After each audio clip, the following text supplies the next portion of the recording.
Our company is called Flywheel Supply. We're stationed in the Midwest and Northwest Iowa.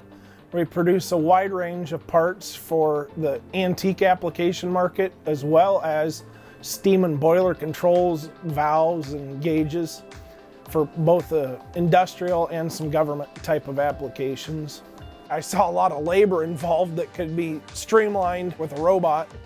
The only way that made sense for us to put a robot on a machine tending application was to be able to do randomized bin picking.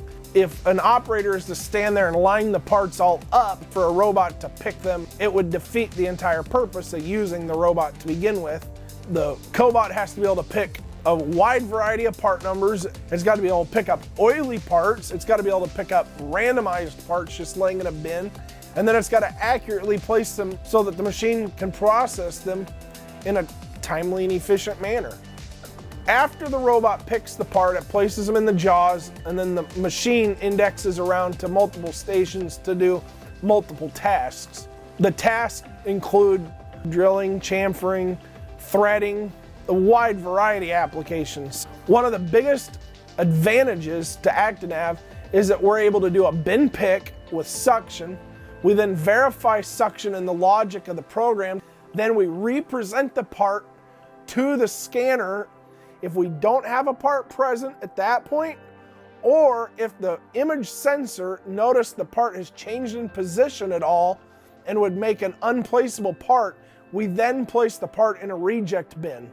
So we're doing validation checks throughout the placement routine to verify placement and make sure it's going to hit the target in the angle and method we need it to for a more accurate placement. The biggest advantage to ActiNav is that it can just take randomization of parts being dumped in a bin, and as the bin gets low, a person can just come by and dump some more into the bin, and it'll keep picking parts. It doesn't have to be reset, it just keeps picking parts. The biggest cost savings of the cobot will be the cobot could run lights out 24 hours a day around the clock without stopping, and will therefore be able to outperform a human who can only work 8 hours a day.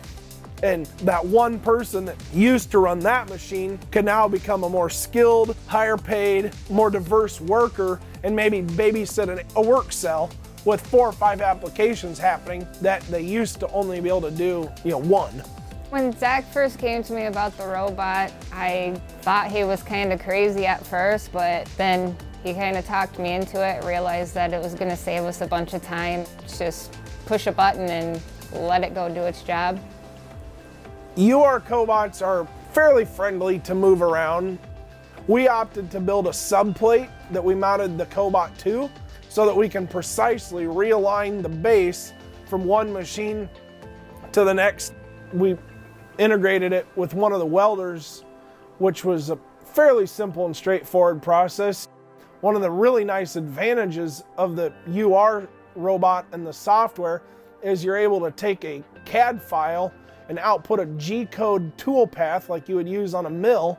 By creating multiple planes inside a polyscope on the software, you're able to easily move certain features of your weld around to adjust and tweak to dial in exactly where and how you want the weld to lay.